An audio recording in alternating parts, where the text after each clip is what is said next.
ኤንቢሲ ውድ ቀጥሏል ተመልካቾች ከኛ ጋር ስለሆናችሁ እጅግ አድርገን እናመሰግናለን። አሁን በቀጥታ ስርጭት ከእንግዳ ጋር ነው የምንገኘው።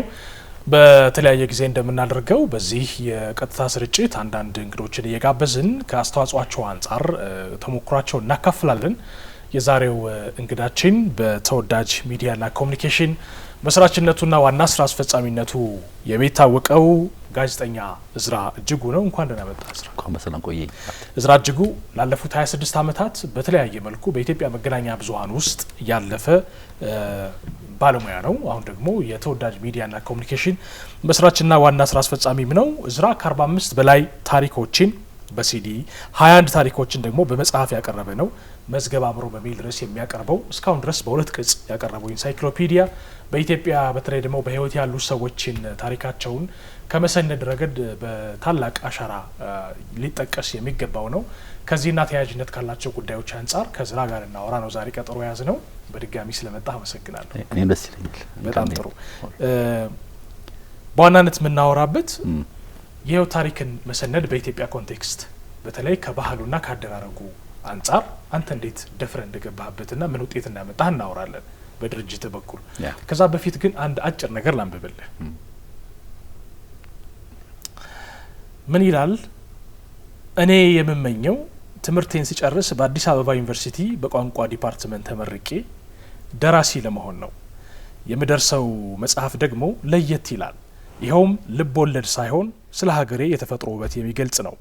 እግዚአብሔር ብሎልኝ ሀብታም ከሆንኩ እንደ እኔ የስነ ጽሁፍ ችሎታ ያላቸውን ልጆች አሰባስቤ አንድ ተቋም ወይም ድርጅት ባቋቁም ደስ ይለኛል። ተማሪ እዝራ እጅጉ እድሜውን አንተ ንገረን። በጣም ነው የገረመኝ ይሄንን ጋዜጣ ሳነብና አሁን እዚህ ደረጃ ላይ ለደረሰው እዝራ የ15 አመቱ ህልም በጣም መነሻ ይመስለኛል። ስለዛ እድሜ ህልም እስኪ ትንሽ ንገረን። እንግዲህ በእርግጥ ህልሜ ከዛ ቀደም ይላል። 3 አመት ይቀድማል። ይሄ 86 ነው። እኔ ጋዜጠኛና ደራሲ መሆን ህልሜ ያደረብኝ 82 ላይ ነው። ድሬዳዋ የ5ኛ ክፍል ተማሪ እያለሁ ማለት ነው። አስታውሳታለሁ ጊዜዋን ወቅቷንና ሙቀት ነበርና አባቴ መድን ድርጅት ነበር የሚሰራው። አሁን በህይወት የለም፣ ነፍሱን በገነት ያኑር። አቶ እጅጉ ሙላት መድን ድርጅት ስራ አስኪያጅ ነው የድሬዳዋ ቅርንጫፍ። እና እዛ እሱ ጋር መጽሔቶች ምናምን ሳነብ ነው እንግዲህ የኪነ ጥበብ ወሬ የንባብ ፍቅር ያደረብኝ ማለት ነው። ይሄ እንግዲህ ከዛ 3 አመት በኋላ ነው ይሄን የጻፍኩት። ኩኩሉ የምትባል የልጆች መጽሔት ትወጣ ነበር እና ለዛ የምትሆን ምኞትህን ጻፍ ብለው የህፃናት አምድ አለች የኔ ምኞት የምትል ለሱም ይሆን አምድ ነው የጻፍኩትና ህልሜን። ስለዚህ ህልሜን ቋንቋ ተማርኩኝ። ከተቋም ጀምር እንደዚህ አሰለጥን ነበረ። ደግሞ ልብ ወለድ አይደለም የተፈጥሮ ውበት ማለት ያው የሰው አእምሮ ማለት ነውና እሱን እየሰራ ነውና ደስ ይለኛል። በጣም ጥሩ። አንተ የምትታወቅበት በኢንሳይክሎፒዲያ ዝግጅትህ ነው። ይሄ ለኢትዮጵያ ጥሩ ኤክስፒሪየንስ ነው። አሁን ደግሞ በጣም ተፈላጊ እየሆነ ነው። በጣም ፈተና የሚኖርበት ቻሌንጅ የሚያደርግ ስራ እንደሆነ አስባለሁ። በዋናነት የምናወራው እሱ ላይ ሆኖ ግን አንተ የሰዎችን ታሪክ ትሰንዳለህ። ያንተን ታሪክ ሰንደኸዋል? አዎ፣ መዝገብ አእምሮ ቅጽ 1 ላይ የመጀመሪያው በሀርድ ከቨር የወጣው የዛሬ 3 አመት 2014 ላይ የወጣው ላይ የኔ ታሪክ ያው በ1990ዎቹ ከመጡት የሚዲያ ባለሙያዎች ተብሎ አለ። እሱ ብቻ ሳይሆን ደግሞ የምሰራቸው ስራዎች በስነ ስርዓቱ የጻፍኳቸው ጽሁፎች፣ የሰራኋቸው የሬዲዮ ፕሮግራሞች፣ ኢንተርቪው እየተደረኩባቸው የዛሬውን ደግሞ ሲደረጉ ሲጫኑ በስነ ስርዓቱ ይቀመጣሉ። ቢኮዝ ራሴ ስሜ እኔ እንኳን ጋዜጠኛም ሳይሆን ባለው ታሪክ ሰናጅ ሆኛለሁ። ራሴን በራሴ ነው የስሙንም የሰጠሁት። ምክንያቱም ታሪክ መሰነድ መወደው ከውስጤ የሆነና ለሌሎችንም ችግር የሚፈታ ነው ብዬ ስለማምን ማለት ነው። በትክክል ይሄ ነገር ህልምህ እንደሆነ ከሚያሳዩ ማስረጃዎች መካከል ቀደም ሲል በጋዜጣ ተጽፎ ያገኘ ነው ብቻም አይደለም። እጄ ላይ ያለው አንደኛ መጠይቆችን የያዘ በልጅነታችን ብዙዎቻችን ባዮግራፊ የመጻፍ ልማድ ነበረ። አንተ ግን የልጅነት አፍላ ፍላጎት ብቻ ሳይሆን ጥሪህ እንደሆነ በሚያስታውቅ ደረጃ ይዘኸዋል። ብዙዎቻችን ምን ሞካክረውን ባዮግራፊ የት እንዳለ እንኳን አናቅም እና ይሄ በጣም የሚገርም ነገር ነውና እጄ ላይ ያለው እኔና ጓደኞቼ በጣም ይገርማል። በታሪክ ተቀምጦ የሚቆይ የዘላለም ማስታወሻ ይላልና እዚህ ውስጥ በጣም የገረመኝ ያየሁት ገና ብዙም ረጅም ጊዜ ባይሆንም መጠይቆቹ ናቸው። ስም ከናያት ትጠቅሳለህ፣ የትውልድ ቦታ፣ ብሔር፣ የጸጉር ቀለም፣ የትምህርት ደረጃ፣ የእናት ስም፣ የወንድምና የእህት ስም፣ የሚወዱት የወንድ ስም፣ የሴት ስም እያለ ይቀጥላል። የወደፊት ምኞት፣ ምን አይነት ደረጃ ላይ ምን አይነት ጓደኛ ትፈልጋላችሁ፣ የምትወዱት አስተማሪ ስም። እነዚህ ነገሮች በጣም በቃ በልጅነታችን ብዙዎችን የሚያስደስቱ አጠያየቆች ቢሆኑ ላንተ ግን የሙያ ዘርፍ ነው እና አዝራ እጅጉ ከምንም አይደለም የተነሳው። እንደውም መዝገበ አእምሮ የጀመረው በዚህ ጊዜ ነው፣ የዛሬ 29 ዓመት እና እንግዲህ አስብ፣ ይሄ 12ኛ ክፍል ስጨርስ በ89 ዓመተ ምህረት ማትሪክ ከመድረሱ በፊት ታህሳስ አካባቢ ላይ ስለምንለያይ ልንለያይ ስለሆነ እያንዳንዳቸውን እየዞርኩኝ መቀርባቸውን የሚያውቁኝን ልጆች ለኔም ንገሩኝ እያልኩኝ ይሄንን ደብተር አዞር ነበር። እንግዲህ ይሄ ደብተር ጠርዤው እንግዲህ 29 ዓመት ማለት አንድ ልጅ ወልዶ ከዩኒቨርሲቲ አግብቶ ምናምን የሚወጣበት ጊዜ ነው። 29 ትንሽ ጊዜ አይደለም። እንግዲህ በዛን ጊዜ እኔ 17 ዓመት ልጅ ነበርኩኝ። ይሄን የሚያክል 88 የቅርብ ጓደኞችን ታሪክ ማለት አንዳንዶቹ አሁን ዶክተር ይሆናሉ፣ ሜካኒካል ኢንጂነር ይሆናሉ፣ አምባሳደር ይሆናሉ እና ታሳያቸው እየላኩኝ በካሜራ በጣም ድሮ ማግባት የሚፈልጉት ሴት ምን አይነት ነበር ብሎ የጻፉትን አሁን እንዲያስተያዩ ያደረኩኝ። ሁለት ደግሞ ከተመዘገበ ይቆያል፣ ወረቀት ከያዘ አይለቅም ይባላል። በአፍ ያለ ይረሳል፣ በወረቀት ያለ ግን ይወረሳል ይባላል እና ያው በእንደዚህ አይነት መንገድ ያው ይሄንን ስሰራ የነበረው ይሄ ያደገ ሄዶ ደግሞ ያው የዛሬ 5 ዓመት መዝገበ አእምሮን መስራት ጀመርኩ ማለት ነው። በጣም ጥሩ።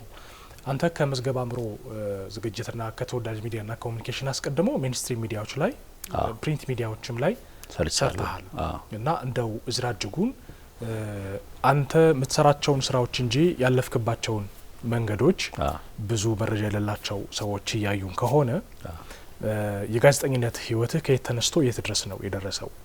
ቅጥር በነበርክበት ጊዜ ማለት ነው። እኔ እንግዲህ ገና ተማሪም እያለሁ ኩኩሉ መጽሔት ላይ 100 ብር እየተከፈለኝ ተረት ጽፍ ነበረ።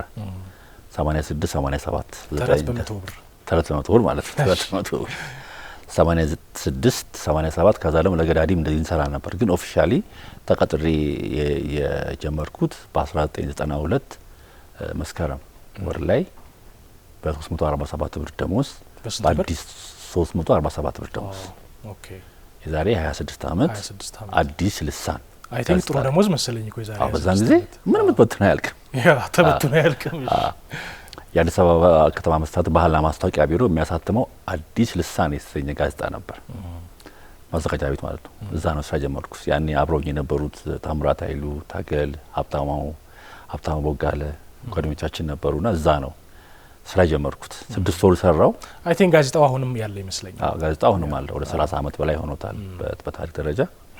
እዛ 6 ወር እንደሰራውኝ አዲስ አርማስ ሲመሰረት አዲስ አርማስ ጋዜጣ መስራች ጋዜጠኛ ሆኜ ከነ ነቢይ ነፍሱን ይማር፣ አሰፋ ጎሳኤ፣ ሰለሞን በቀለ፣ ተፈሪ መኮንን፣ መስፍን ሰዓሊው፣ መስፍን ሀብተ ማርያም ሰዓሊው ሆነን አዲስ አርማስ ሲጀመር አንዱ ጋዜጠኛ ሆኜ እዛ በ400 ብር ደሞዝ ገባው።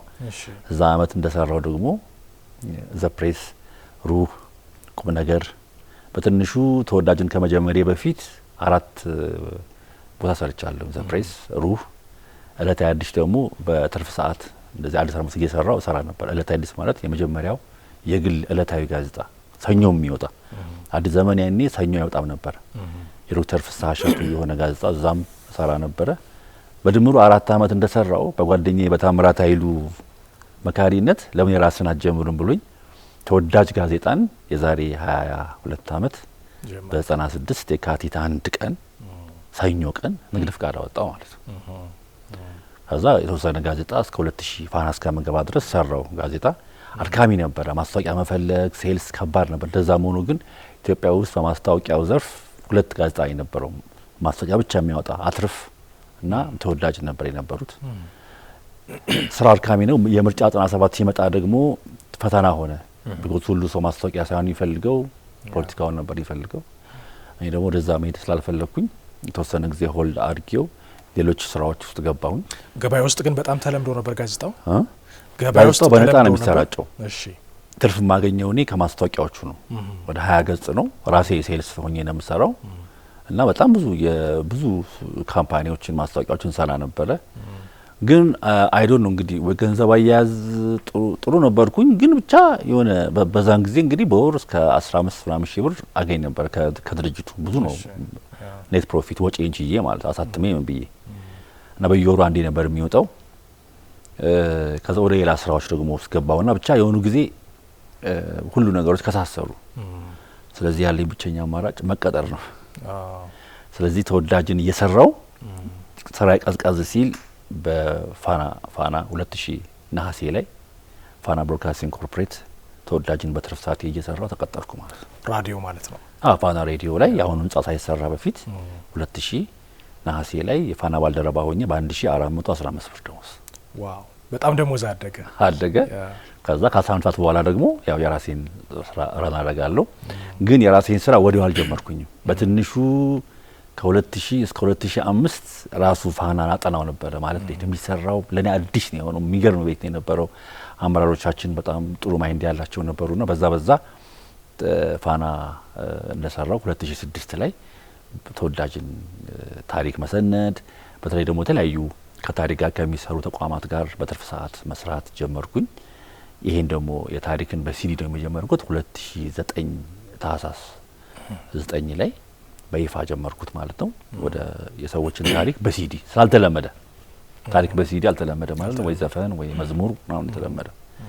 እሱን እያደረኩ 45 ሲዲዎችን በድምጽ ተተርኮ በምስል ተቀናብሮ ማለት ነው። ለምሳሌ ምስል የሚፈልግ የአባቴ ታሪክ በምስል በቪዲዮ በዶክመንተሪ ይሰራና በሲዲ ታሽጎ ይመረቅልኝ የሚሉ ሰዎች እያስከፈልን መስራት ጀመርን ማለት ነው። ኦዲዮ ላይ የሚፈልጉ ደግሞ በኦዲዮ በድምጽ ብቻ ዶክመንተሪ ማለት የድምጽ ዶክመንተሪ ያደረግን ህንዶቹ ጋር በሲዲ እየታተመ የሚገርም ነው። ከ2009 እስከ 2014 45 ሲዲ ማለት በአመት 9 ሲዲ ይወጣል። ስለዚህ የ45 አልበም ባለቤት ነኝ ማለት ነው።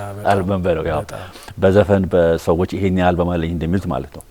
ግን ስራው ደግሞ አስፈላጊ ነበረ። ምክንያቱም ለምሳሌ የጻፍታ ዛክቲሉ ሀብተወልድን ድምጽ እኔ ነኝ ለመጀመሪያ ጊዜ የ25 ደቂቃ ከኢቲቪ ወስጄ ገዝቼ እዛ ዶክመንተሪ ውስጥ ያስገባሁት። የፕሮፌሰር ሪቻርድ ፓንክረስ ያልታዩ ምስሎች ነበሩ ከተለያየ ቦታ ተበትነው ያሉ።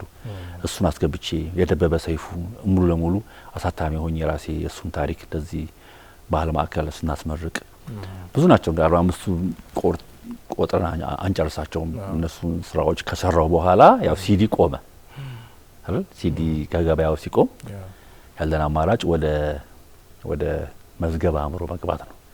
ደግሞ እስቲ የድሮዎቹን ሰዎች ለጊዜው ገታ እናርግና ወደ ዘመናችን ሰዎች ኮንቴምፖራሪ ሰዎች እናውል ብለን እንደ ተወዳጅ ሚዲያ ተዋይን ከእህቴም ከባልደረቦቼም ከማኔጅመንት ከኔም አብረውን ከተወዳጅ ሚዲያ ባልደረቦች ጋር አንድ ላይ ሆነን የዘመነኛ ሰዎችን መስራት ጀመርን ማለት ነው። 2013 ሚያዝያ ላይ እስከ መቼ ነው የኛ ታሪክ የማይሰራው?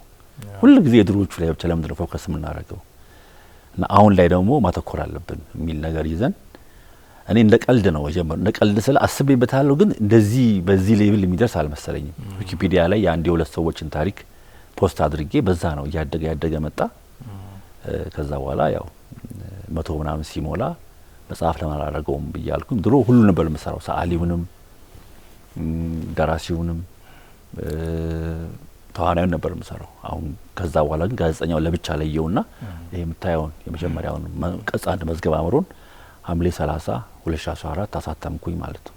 በጣም ጥሩ ነው።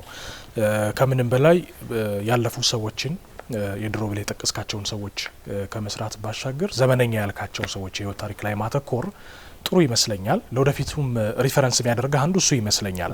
ለምን የራስን ታሪክ መሰነድም ስላልተለመደ በጣም ስቃዩ ብዙ እንደሆነ እረዳለሁ። 2013 ላይ ፕሮፌሽናል በሆነ መንገድ የሰው ታሪክ መሰነድ ስትጀምር ለመጀመሪያ ጊዜ የሰነድከው የማን ታሪክ ነበር? ምንስ ፈተና ገጠመህ? የመጀመሪያዎቹ ላይ አልገጠመኝም። የመጀመሪያዎቹ ላይ እንደው የሚገርምህ ሀብቴ የመጀመሪያዎቹ እኮ የራሴ ቅርብ ሰዎችን ያረኩት። መጀመሪያው ራሱ ዞፋና አለቃዬ የነበረው ፍቅሩ ካሳ የሱን ጻፍኩኝ። ከዛ ጥበቡ ደወልኩለት፣ ሲቪውን ላከልኝ። እዛው የኔ ባልደረባ እኔን በስራ መታገዘኝ የቤርሳቤ ጌቴ የሷን እነሱ ሰጡኝ። ኢዮብ ስዩም አስታውሳለሁ። የመጀመሪያዎቹ አካባቢ ላይ አልነበረኝም ተቃውሞ የመጣው መቼ ነው? የቅርብህ ሰዎች ስለሆኑ ነው።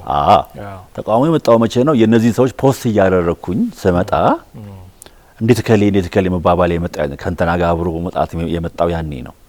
ሁለት ደግሞ ተቃውሞ መጣት ጀመረው ለምን መቼ ነው ሰዎችን መጠየቅ ሲጀምር ነው። አንተም ግባ ስትል ያው ሰው እንደ ከተፈጥሮ ኢንተርቪውም እኮ አይመቸኝም የሚል ሰው አለ፣ አልመጥንም ወደ ሚዲያው አይመጥንም ሁሉ የሚል ሰው አለ። በዛ ምክንያት እኔ እንደውም ተቃውሞ የገጠመኝ መጽሐፉ ከወጣም በኋላ ኢቭን አሁንም እኮ እምቢ የሚል አለ። አየህ አሁን ከወጣ ሁለት እትምም አወጥቶ ለዛ ቦታ የሚመጥንም ሆኖ እምቢ የሚል ሰው አለ። ከባዱ ነገር ግን ኢንፎርሜሽኑ ማጣራቱ ነው፣ ሪሰርቹ ነው። ጽፎ ቢልክም እኛ ኢንተርቪው ብናደርገውም እኛ የምናጣራበት መንገድ አለ።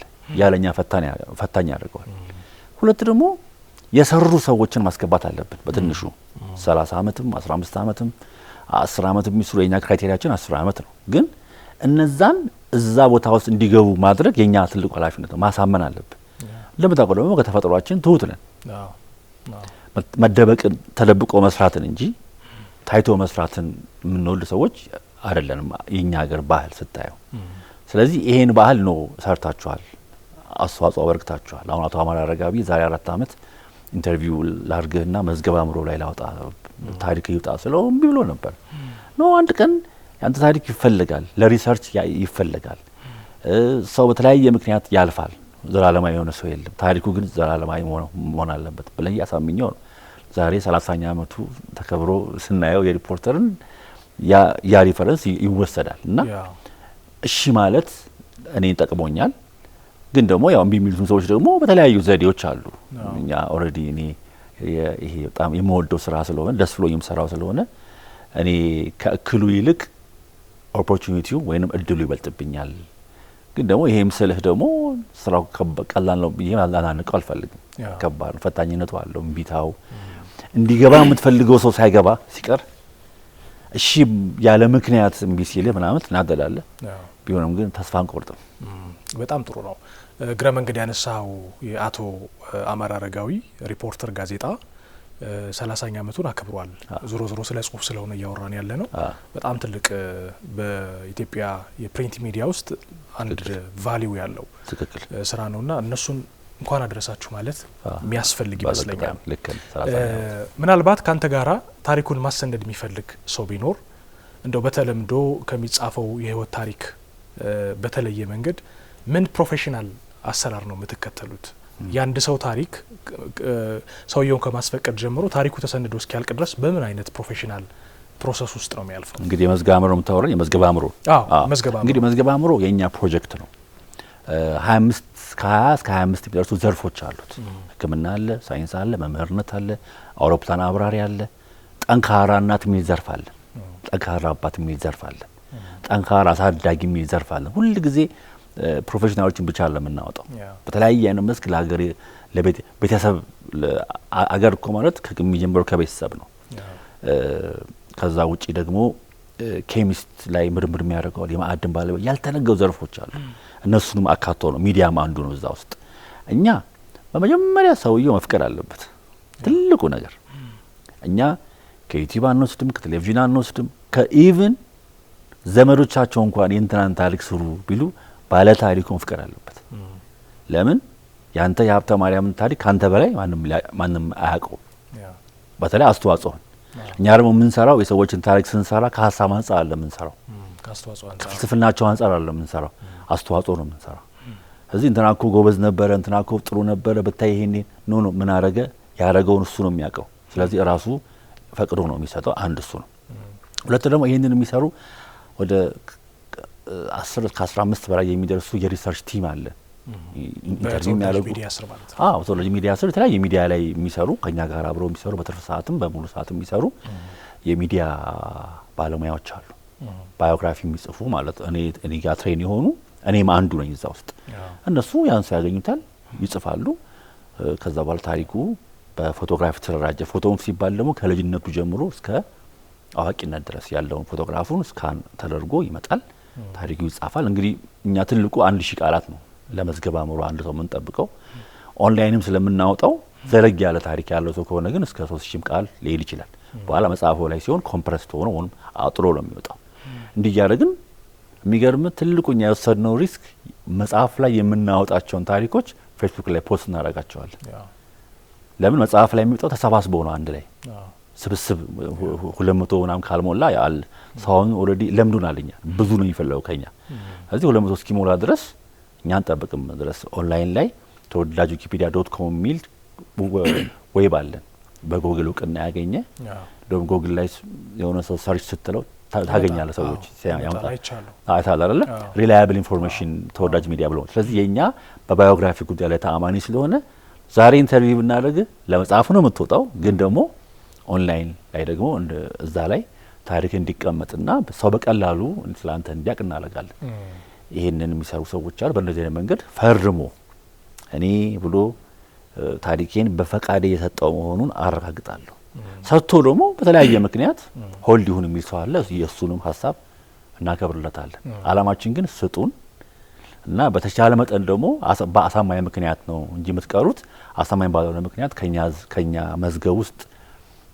አትቅሩ ብለን ሰዎችን ለማሳመን እንሞክራለን እስከዛሬ እንግዲህ 1300 ምናምን ሰዎች ጠይቀናል የተሰነደው 500 ነው እምቢ ያለ 800 ነው እንደውም አንድ ጥያቄ ያለኝ የመዝገበ አእምሮን ትኩረት እና ምርጫ የሚያገኙ ሰዎች በትክክል በምን መስፈርት ነው የሚለዩት ነው ወይስ ጥሩ ስራ ሰርተው መታወቅ ያለበት ስራ ሰርተው ወይም ደግሞ የታወቁ ሰዎች ሆነው ከናስተዋጽኦአቸው ሲጠየቁ ፈቃደኛ ስለሆኑ ነው የሚቀርቡት ወይስ ደግሞ ፈቃደኛ እንኳን ባይሆኑ እነሱን ሰዎች ጎትጉቶ የህትመቱ አካል ለማድረግ ምንድነው መዝገበ አእምሮ የራሱን የቻለ ቦርድ አለ መጽሐፉ ላይ ስማቸው ወጥቷል ለምሳሌ አሁን በዚህኛው ላይ ጥበቡ በለጠ አለ ወርዳ ፕሮፌሰር ነብዩ ባያ አለ ፀሐይ ተፈረደኛለች አይናራ ማድራ አለች እንደዚህ በሚዲያው ላይ ሰዎች የሰሩ ሰዎች ሊያቁ የሚችሉ ሰዎች እንደ ቦርድ የሚያገለግሉ ሰዎች አሉ እነዚህ ሰዎች በበጎ ፍቃድ የሚያገለግሉ ናቸው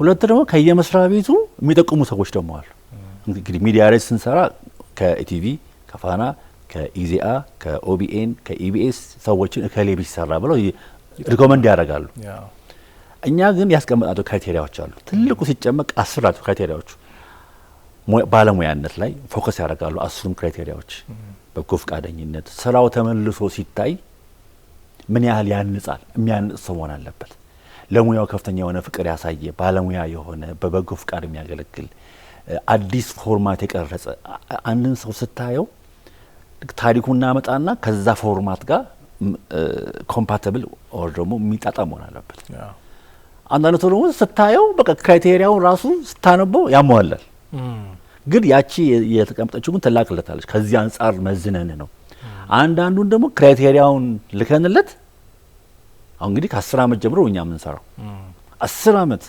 ሚዲያ ላይ የሰራ ሰው ከባድ ሪስክ ነው ነገራችን ላይ በጣም ምክንያቱም በቃ ሰውየውን ለምንድን ነው አሁን የምታስገቡት ሮጦ ሳይጠግብ ሁሉ የሚባሉ ሰዎች እኛ ግን አላማችን ምንድነው አንድ ሰው አሻራ ማኖር የሚጀምረው ከተቀጠለ ከተጀመረ 30 አመት ሲሞላው አሻራ ያኖራል አንድ ሰው በሚዲያው ዘርፍ ላይ ታዋቂ ይሆናል ክፍተት ይሞላል ስለዚህ ይሰነዳል ስለዚህ ያ መስፈርት ሲያዩ 10 አመት አሟላለሁ ባለሙያት እንደዚህ ይሄ ነው ስለዚህ ሁሉ በአብዛኛው ሳይሞላ አላማችን እኮ ያን ክራይቴሪያ የምናደርገው ሁሉንም ሰው መሰነድ ስለማንችል እኮ ቢያንስ በዛ መስመርት ለማጥራትም እንዲያግዘን ነው ያን ካደረግን በኋላ ያ ሰው ይጠይቃል ለምሳሌ የኛ መስፈርት አሟልተው በተለያየ ምክንያት የማንስራቸው ሰዎች አሉ በተለያየ ምክንያት ማለት ባላቸው ለምሳሌ ዘርፍ የሚቀይሩ አሉ የሆነ ጊዜ ጋዜጠኛ የሆነ ጊዜ ደግሞ ሌላ ዘርፍ ውስጥ ይገቡላል ስለዚህ አሻራቸው የሆነ ጊዜ ኖሮ ይሆናል አሁን ግን ደግሞ ሌላ አይነት ገጽታ ውስጥ የገቡ ሰዎች እና ያለ እነዛን ሆልድ እናደርጋቸዋለን አናወጣቸውም ሰንደን ቁጭ እናደርጋቸዋለን ባይዘው የማናወጣው የማይታተሙ እጅግ በጣም ብዙ ሰዎች እኛ ያስቀመጡ ታሪኮች አሉ ቢኮዝ ሁሉ ታሪክ የሚወጣበት የራሱ ጊዜ ስላለው ማለት ነው ከዚህ በተጓዳኝ ግን ይወጣሉ ያስተምራሉ አስተዋጽኦአቸው ለሌሎች ሰዎች ብለን የምናስባቸውን ሰዎች አጸድቀን ይሄው እንደ በመጽሐፍ አይደለም ዌብም እናወጣለን በጣም ጥሩ ነው የህይወት ታሪክ ስነዳ ዋጋው የሚታወቀው አንዳንድ ጊዜ ለአንገብጋቢ ጉዳይ ተፈልጎ ሲገኝ ነው ከሰሞኑ በጣም ተወዳጁ አርቲስት ነጻነት ወርቅነህ ከዚህ ዓለም በሞት ሲለይ ቅድስት ሥላሴ ካቴድራል ላይ በቀብሩ ስነ ስርዓት ጊዜ የተነበበው የራሱ የህይወት ታሪክ አንተ ያዘጋጀው እንደሆነ ሰምቻለሁ እንዴት በዛ ቅጽበት አደረስከው የሚገርም ነገር ይኸውልህ የነጻነት ታሪክ ነገ ዛሬ ልኬለት ነገ ዛሬ እሺ በቃ አይቻቸዋለሁ በቃ እናውራለን እያለኝ አለፈ። እሺ እኛ ምን እንደምናደርገው እኛው የከሌ ታሪክ አለ ስንባል የብዙ ሰዎች ታሪክ እኛ ጋር ይመጣል። ግን ያልተደራጀ ታሪክ ነው። ከዩቲዩብ የተደረጉ ኢንተርቪዎች፣ ሪሰርቾች ለምሳሌ ስለ ነጻነት ኢንተርቪው ከማድረጌ በፊት አውቃለሁ። የወራይት ሰፈር ልጅ ነው፣ የሰራቸውን ቲያትሮች አውቃለሁ። ያ ባዮግራፊ አይደለም። ያን ኢንፎርሜሽን ይዘን ግን ራሱ ይሄ ዓመተ ምህረት ወር ምን ወር ተወለድ ከነቀኗ ቀላል እኮ አንተ እኮ የተወለድክበትን ቀን ለማወቅ ከፈለክ የዛሬ 74 ከተወለድክ የ74 ዓመተ ምህረት አዲስ ዘመን ሪፈር አድርጋ የተወለድክበትን ቀኑን ማክሰኞ ሰኞ ማወቅ ትችላለህ። በዚህ አጋጣሚ ማለት ነው። ልክ ነህ። ስለዚህ ያን ኢንፎርሜሽን ከሱ ማግኘት ግን ይሄንን ማድረግ ሳይችል አለፈ ማለት ነው። አጋጣሚ የሆነ ቦታ ነበርኩኝ ገቢዎች መሰለኝ ስወጣ ተደወለልኝ ከአንድ ጣቢያ። እሺ እሱ ከሚሰራበት ጣቢያ ተደወለና አለ ወይ ታሪኩ አለ የነጻነት። በጣም ተደነገጥኩኝ። ልኝ ይሆን ከዛ የተጻፈናቸውን ስናይ ለካ ሳምፕሎቹ ልኬለት የሌሎቹን እሱ አላከም። በቃ አመሰግናለሁ አሳያለሁ ደርሶኛል ለስራችን ብቻ ብሎ አይቶ ጸጠለ ያለው የዛሬ 5 ወር ነው የላከልኝ። ያለኝ አማራጭ ምንድነው? ቁጭት አለ አይደል? ቁጭት አለ። ሁለት ደግሞ እነዛን የተደራጀ ኢንፎርሜሽን ሰውም ከኔ ስለሚጠብቅ በዛች ሰዓት ውስጥ የቅርብ ሰዎቹ እንግዲህ ክሬዲብል ሰው እሱ ነው አይደል? ሰውየው ደግሞ ከሌለ የቅርብ ሰዎቹ ነው እና አስናቀም ወዳጄ ስለሆነ ኢሳያስ አስራት ጓደኛ ነው። እነሱ የሚቀሩትን ቶሎ አድርገን የዛኑ ቀን ደውዬ እንደውም እኔ ብሰራው ጥሩ ነው። ምክንያቱም አንደኛ ልምዱ አለኝ፣ ሁለት ደግሞ ለኔ እንትን ብሎኝ ስለነበረ ጻፈው ብዬ ለሊቱን ሙሉ ታጽፈን እነሱ የሚታየውን ማሳይተው የሚሻሻለውን ማሻሻለው ወሩን ዓመተ ምህረቱን አድርገን በዚህ አይነት መንገድ ያ ታሪክ ለታምሩ ተሰጥቶ ይሄው ታሪኩ ሊነበብ ይቻላል። በጣም ጥሩ ነገር ማለት ነው። በጣም ጥሩ ነገር ነው ያደረከው። አርብ ነው በሱ ያረፈው። የአርብ ለታ ቅዳሜ ባለቤቱ እሁድ መጣች። እሁድ ለታ ስላሴ ተነበበ ይሄው ታሪኩ ማለት ነው። እንደዚህ አይነቱ ነገር እንደው የህይወት ታሪክ ሳይነበብ አስክሬኑ እንዳይሸኝ ከማድረግ ከዚህ አንጻር ካለው ዋጋ ባሻገር ብዙ ነገሮች ያጋጥሙታል። ይሄ ያንተ ዘርፍ እኔ በጣም ይገረመኝ አንድ ሰው ከውጭ ሀገር መጥቶ በሆነ ታሪኩን ከመሰነድ አንጻር ተነጋግራችሁ ወይ መጽሐፍ ልከህለት ከዛ ተቀጣጥራችሁ ቤቱ ልትደርስ ስትል ወር ከተወሰነ ደቂቃ በኋላ ሰውየው ሞቷል ተባለ። ዴቭ ማን ነው ይሄ ሰው? የሚገርም ዳዊት ከበደ ይባላል። በኢትዮጵያ ሚዲያ ውስጥ በተለይ በነጻ ፕሬስ ዘመን የሚታወቅ ነው። ፊያሜታ ጋዜጣ ሲያሳትም የነበረ ሰው ነው። ያው በነበረው ወከባ ምክንያት በ92 ዓመተ ምህረት በስደት ከኬንያ ከካናዳ አትላንታ ገባ እና 25 ዓመት እኔ ደግሞ እሱ በሚያሳትመው ጋዜጣ 6 ኪሎ እየተማርኩኝ እሱ ጋር ጽፍ ነበር። በ91 በ89 12 እያለሁ እሱ ጋርና ሆሊውድ ሰይፉ ጋር የሰይፉን ጓደኛ ነው፣ የሰራዊት ፍቅሬም ጓደኛ ነው እና 92 ላይ ሄደ እሱ። እንግዲህ አስብ እሱ ታሪኩን ጽፌ ከ25 ዓመት በኋላ በስልክ አገኘሁት። መስከረም 2015 አግኝቼው በስልክ 6 ሰዓት ኢንተርቪው አድርጌው ታሪኩን ጽፌ ተደስቶ በጣም አመሰግናለሁ እንደው መጀመሪያው ላይ ኮቦጣ ጥሩ ነበር የመጀመሪያው ላይ ስላላገኘኝ ነው እና በጣም ደስተኛ ነኝ ብለን ማአት ያወራ ምናምን ጥቅምት ላይ ኢትዮጵያ መጣለሁ ያኔ ብዙ የምናወራው ነገሮች ይኖራሉ ብሎኝ እንዳለው ጥቅምት ላይ መጣ። እንግዲህ ታሪኩ ተሰንዷል፣ አመስግኖኛል። ከዛ ለመተያየት ከ25 ዓመት በኋላ ስለሆነ የምንገናኘው ለመተያየት ፊጋና ብሎኝ ይሄን መጽሐፍ የመጀመሪያው የወጣው መጽሐፍ ይዘህ እንደውም የሆነ ፕሮግራም ቤቴ ስለማድረግ የሚጠሩ ሰዎችን ከዛ ላይ ያወጣን የርሳቸውን ሰዎች ታሳየኛለህ ብሎኝ እኔ በራይድ ከቦሌ ጃፓን ኤምባሲ ወደ ፊጋ እየሄድኩ እያለሁ ስደውል አያነሳም። እንግዲህ 4:00 ደውሎልኝ እሺ ብዬ በቃ ጨርሼ ለባብሼ እየሄድኩ እያለሁ አያነሳም። ከዛ ቤቱ ምኑ ጋር እንደሆነ ለምን ፊጋ ፍየል ቤቱ ጋር ስለሆነ ጠብቀኝ አለኝ። ፍየል ቤት ጋር ስደርስ እንዲህ ብለህ ይልሃል። ከዛ አቅጣጫ በሰጠ መሰረት ትሄዳለህ እና በዛ ሰዓት ብጠብቅ ቆየው 6 7 8 ሰዓት ድረስ ቆየው። ከዛ በቃ የሆነ ቦታ ሄዶ ነው ማለት ነው ይሲጋልም ግን ብዬ ማታ ከባለቤቴ ጋር ወክ ስናረቅ አውካርገን ስንመለስ ዳዊት ከበደ አረፈ ሲሉኝ ዝም ብላ አስበው ና ያለ ሰው ስልክ ያላነሳል ሰው ሞቶ ነው ማለት ነው።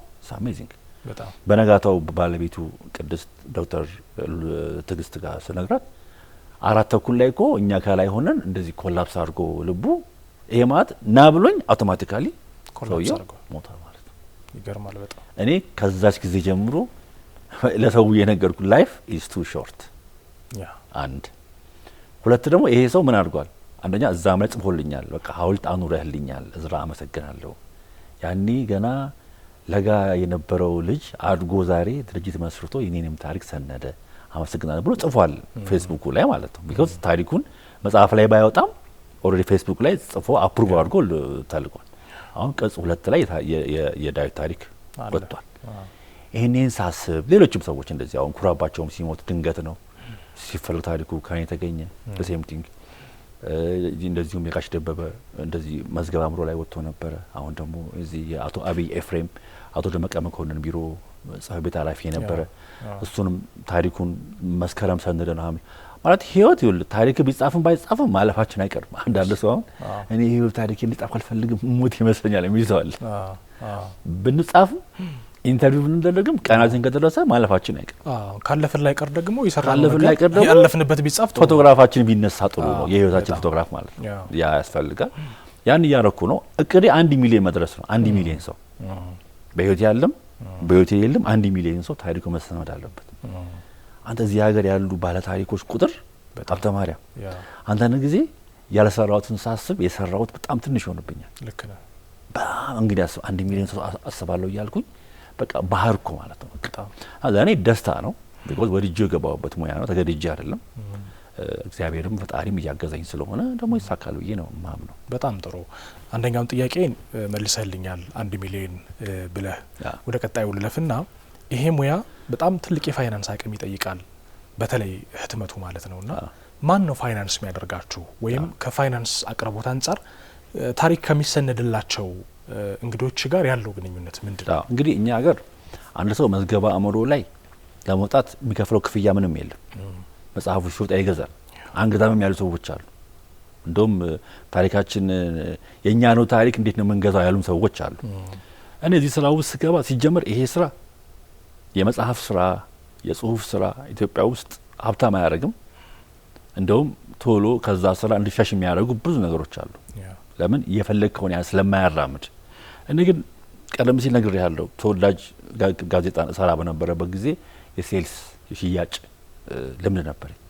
እንዴት ሰውን ማሳመን ይችላል፣ እንዴት አንድ ነገር እንዴት መሸጥ ይቻላል፣ ገጽ መሸጥ ነው አይደል ስራው፣ ማስታወቂያ ማለት ያ ልምድ ስለነበረኝ የተለያዩ ማስታወቂያዎችን ጋዜጣው ላይ ኦር መጽሐፍ መዝገበ አእምሮ ላይ ሳወጣ ነው የነበረው።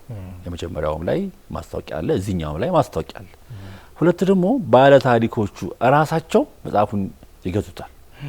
ሁለት ደግሞ እኔ በምን አምናለሁ መሰለህ፣ ሁሌ ፋይናንሻል ሴፍ ጋርድ ኦር ደግሞ የምንከስርበትን መንገድ መቀነስ አለብን። ኮፒ ብዙ አላበዛም። አንዳንዱን 10,000 ኮፒ መጽሐፍ ያሳትማል። 10 ሚሊዮን ብር ይወስድበታል ወይንም 5 ሚሊዮን ብር ይወስድበታል። ሰው የሚገዛ የለም። ስለዚህ ዲማንዱን አውቆ ፈላጊውን አውቆ ነው እኔ የማሳተመው። ድሮ የኛ ሀገር ጋዜጦች የሚያሳትሙት ምን ያህል ሰው ይፈልገዋል የሚል ቁጥር መዝግበው ነበር። 20,000 ሰው ከተመዘገበ ጋዜጣ ፈላጊ 20,000 ሰው 20,000 ኮፒ ያተማሉ ማለት ነው። አይ ፈላጊው ትንሽ ከሆነ 1,000 ይበቃል ወር 500 ይበቃል። ስለዚህ እኔ በዛ መሰረት ስለዚህ አሁን እንዳልከስርም ማትረፍ ያው ከባድ ነው። በጣም ማትረፍ አትችልም። ለቤተሰቤ ለእኔ የሚያስፈልገኝ ነገር አገኝበታለሁ። እሱን የሚደጉሙ ሰዎች አሉ። አንዳንድ ሰዎች ደግሞ ጊፍት ይሰጡናል፣ ስጦታ።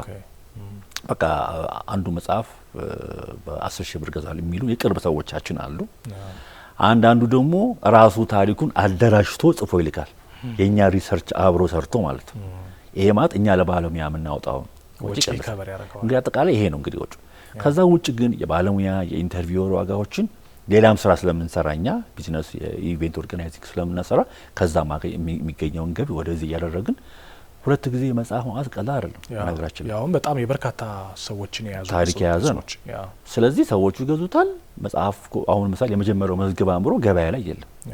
እኔ ራሱ ያገኛቸው በዚህ አጋጣሚ መዝገበ አእምሮ መጽሐፍ አንድ ነው ያለኝና አንዱ በ3,000 ብር ገዛለሁ። በዚህ አጋጣሚ የለም።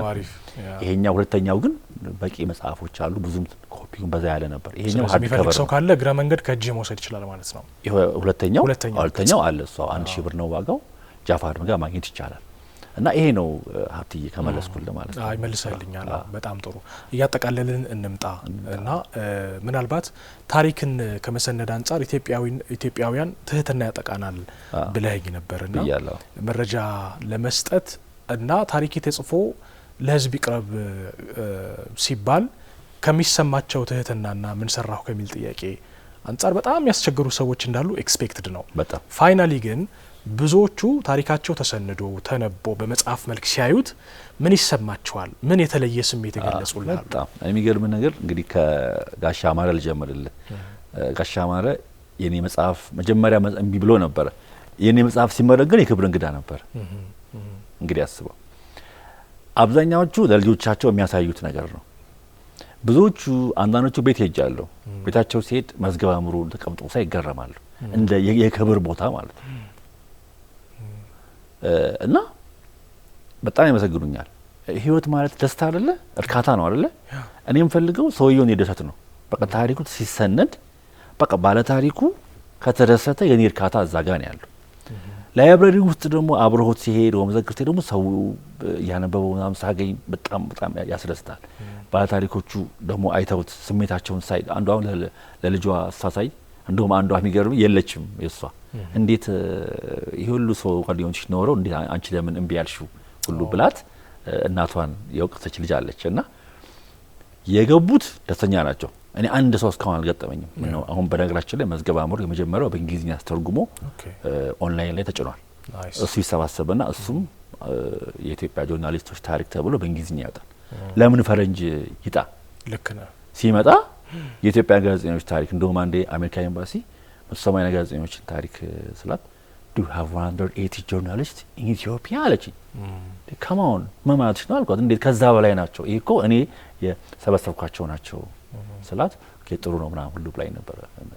እና ሁሉ ደስተኛ ናቸው። በጣም እንደሚያከብሩኝ ይነግሩኛል። እኔም ደግሞ በጣም ነው ማከብራቸው። እነሱ እምቢ ቢሉኝ ኖሮ መዝገበ አእምሮ አይኖርም ነበር። ልክ ነው። ቢኮዝ እኔ የሀሳብ ሳይሆን የነሱን ሀሳብ ሳይሆን ማውጣው አስተዋጽኦአቸው ነውና ሁሉም ፈቅደው ስለሰጡኝ በድምሩ መጽሐፉ ላይ የወጡ 400 ምናምን ሰዎች ናቸው በድምሩ። እነሱን አመሰግናቸዋለሁ። በጣም ጥሩ።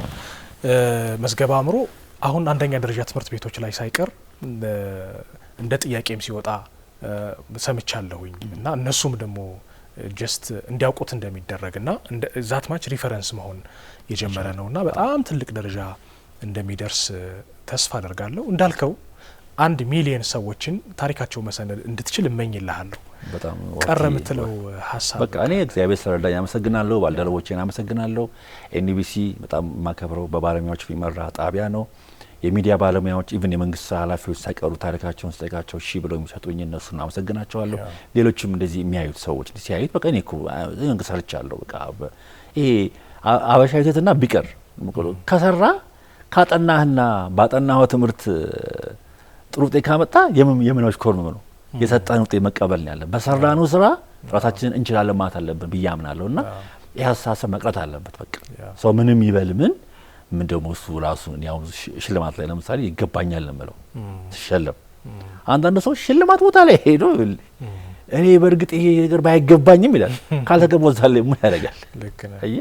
ስለዚህ እንደዚህ አይነት በሙያዬ አርጌያለሁ፣ ሰርቻለሁ። ሌላው ከኔ ይማር ሰዎች ቢሉ የሚለውን ምክር ነው የማስተላልፍ። በጣም ጥሩ ዝራ እጅግ አድርገን እናመሰግናለን።